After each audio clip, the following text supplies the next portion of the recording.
ओम कृष्णाय वासुदेवाय हरे परमात्मने प्रणतः क्लेशनाशाय गोविंदाय नमो नमः।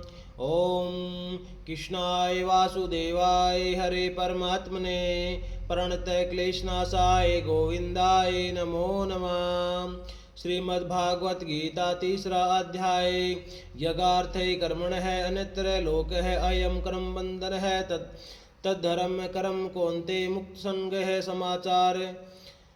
यज्ञ के निमित्त किए जाने वाले कर्मों से अतिरिक्त दूसरे कर्मों में लगा हुआ ही ये मनुष्य समुदाय कर्मों से बनता है। इसलिए हे अर्जुन, तू आसक्ति से रहित होकर उस यज्ञ के निमित्त ही भली भांति कर्तव्य कर्म कर। यज्ञ के निमित्त किए जाने वाले कर्मों से अतिरिक्त दूसरे कर्मों में लगा हुआ ही ये मनुष्य समुदाय कर्मों द्वारा बनता है। इस वाक्य का क्या भाव है? इस वाक्य से भगवान ये भाव दिखलाया है कि जो कर्म मनुष्य के कर्तव्य रूप की यज्ञ की परंपरा सुरक्षित रखने के लिए अनासक्त भाव से किए जाते हैं, किसी फल की कामना से नहीं किए जाते, वे शास्त्र विहित कर्म बंधन कारक नहीं होते, बल्कि उन्हें कर्मों से मनुष्य का अंतकरण शुद्ध हो जाता है और वह परमात्मा को प्राप्त हो जाता है। किंतु ऐसे पाकारक कर्मों के अतिरिक्त जितने भी पुण्य पापरूप कर्म हैं, वे सब पुनर्जन्म के हेतु होने से बांधने वाले हैं। मनुष्य स्वार्थ बुद्धि से जो कुछ भी शुभ या अशुभ कर्म करता है, उसका फल भोगने के लिए उसे कर्मानुसार नाना योनियों में जन्म लेना पड़ता है और बार बार जन्म मरण ही बंधन है। इसलिए सकाम कर्मों या पाप कर्मों में लगा हुआ मनुष्य उन कर्मों द्वारा बंधता है। अतएव मनुष्य को कर्म बंधन से मुक्त होने के लिए निष्काम भाव से केवल कर्तव्य पालक की बुद्धि से ही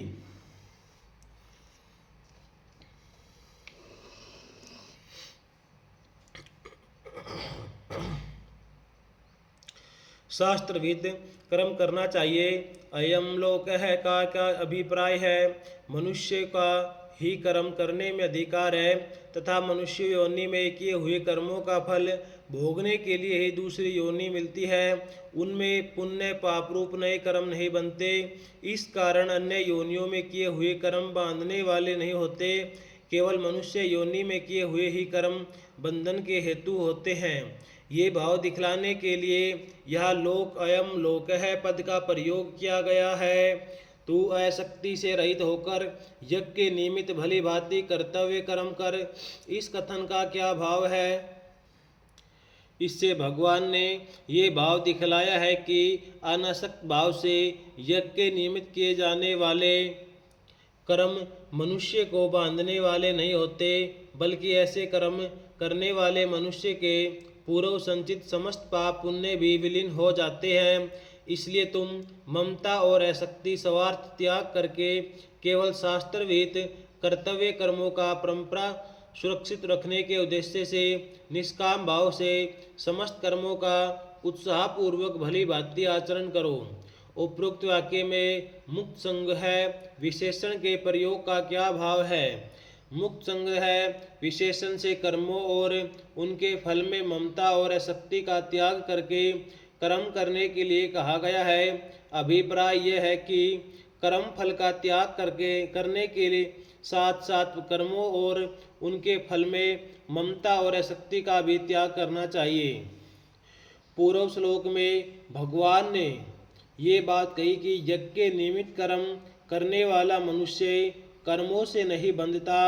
इसलिए यह जिज्ञासा होती है कि यज्ञ किसको कहते हैं, उसे क्यों करना चाहिए और उसके लिए कर्म करने वाला मनुष्य कैसे नहीं बनता। अतएव इन बातों को समझाने के लिए भगवान ने ब्रह्मा जी को वचनों का प्रमाण देकर कहते हैं, ओम कृष्णाय वासुदेवाय हरे परमात्मने प्रणतः क्लेशनाशाय गोविंदाय नमो नमः। जय श्री राधे राधे। जय श्री कृष्ण जी भगवान की जय हो।